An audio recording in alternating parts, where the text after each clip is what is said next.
Hello folks, welcome back to the YouTube channel, and today we are going to be hitting you with a full day of eating while training for HYROX. We'll show you what I eat, we'll tell you why I eat it, a little bit of the preparation involved, and hopefully you can, if you like what you see, you can replicate some of the recipes.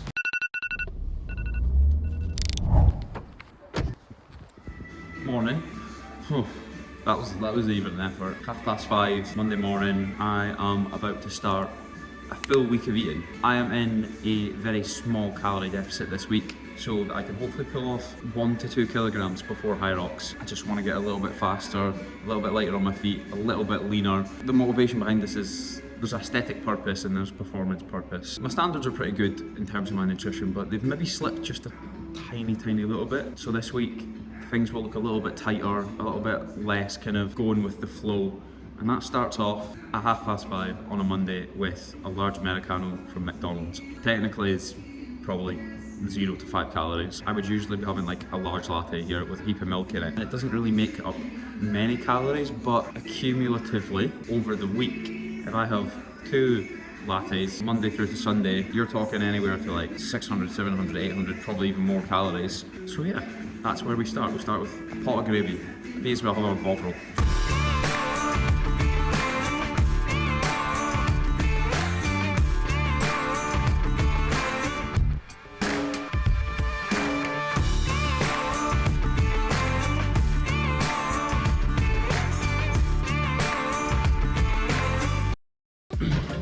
Post-gym breakfast time. I have went full chopping board influencer today. Sourdough, fried eggs, fried in butter, avocado, bit of olive oil through the avocado, bit of Himalayan rock salt through the avocado as well. Getting those healthy fats in. 2 fruits I've never eaten before. Yes, it looks like a kiwi. Yes, it looks like an orange, but don't be fooled. This is an Eliza fruit, which I've never had before, which is almost like a hybrid between an orange and a grapefruit. And this is a red kiwi, which is apparently sweeter. The big Tesco in Dundee, a place that people from Forfar very rarely go, but when they do go, it's a day out. And these were just it.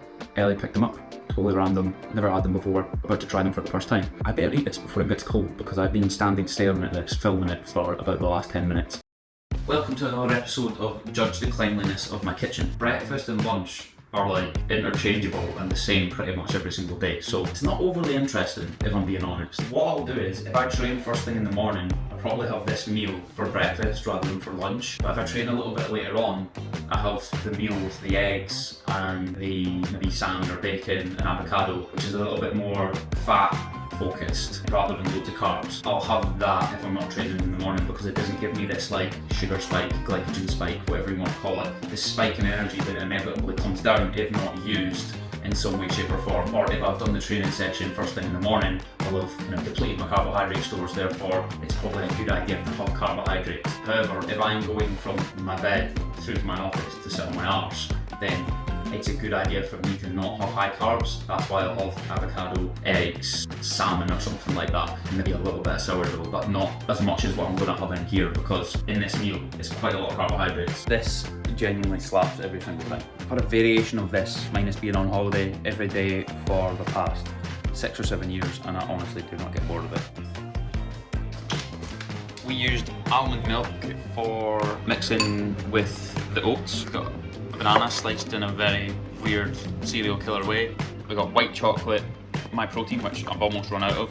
We have halved walnuts, which again, healthy fats. I then sprinkle a little bit of this on the top, simply because I like a little bit of crunch to it. I don't know, that's the only reason. And then we've got the faye and possibly a little bit of honey, and then a bit of cinnamon on top. Okay, so here's a change that I made a while back. So I used to have the 0% faye, not faye, every single week, every single time I went to the shops, because it was less calories. The reason I changed to this, a couple of reasons. Tastes better, first reason. It's a little bit more calories, but the problem is if you're constantly chasing 0% fat options with, you know, milk or with yogurt or with like, I don't know, you insert anything that has 0% something, that means they've stripped something out of it for it to be lower calories. Now obviously if you're on a weight loss goal, that's pretty useful, that's helpful, but if you're not trying to lose weight, the thing that they strip out of this is the fat.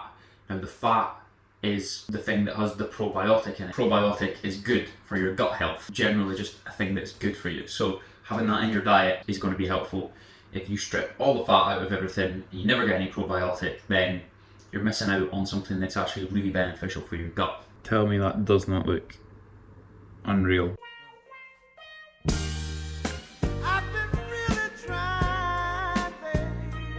Maybe it's just me. That's my death row meal right there, which is sad as fuck, but it is. Truth be told, I've been fucking starving all day long. Literally the minute that I say to myself in my head that I'm trying to cut a bit of weight and I'm beginning to control calories, and I take away the ability for me to kind of just go off of feel and just eat when I feel like eating, which is not always how I approach things, but it's very often how I approach things. I just get super hungry, and I've eaten just the same as what I would usually eat on a Monday, but I'm just constantly thinking about food. So went to the shops because they didn't have anything in for tea. What we got? You can fast forward this bit if you want. I have retrieved the baby. Say hello to YouTube. To the two people that are watching it. Nah, don't be so self-deprecating, right? More than that. Right, let's see what we've got for shopping wise. I got as far as a pineapple, apples, 2 salmon fillets, 2 reduced ribeye steaks, tomatoes, microwave rice. What psychopaths actually make rice from scratch? 3 mint green tea type stuff, or spearmint, peppermint tea, whatever you want to call it. This stuff is such a good thing. Yeah, it's funny. It's such a good thing for curbing cravings and genuinely just like distracting yourself with 0 calories. Avocados. We've got dark chocolate because I've not had it in the house for ages.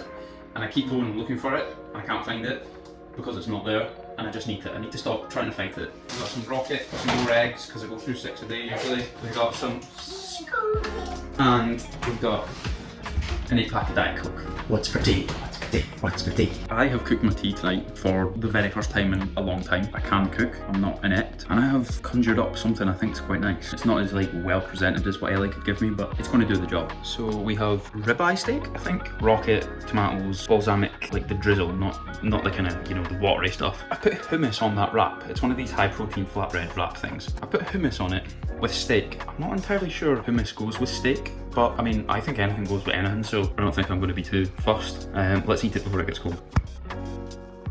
Chomp.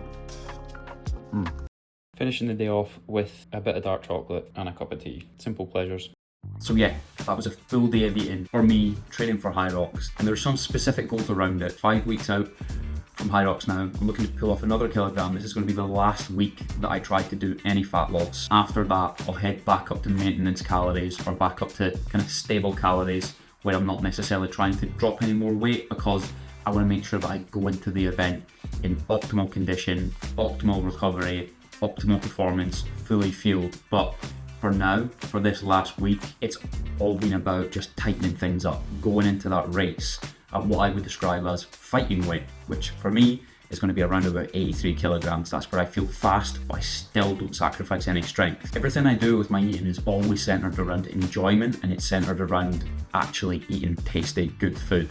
I'm not one for bland meals. I'm not one for tasteless, non-seasoned chicken with no sauce. Like, I've done that for years. It didn't serve me. It didn't do my head any good.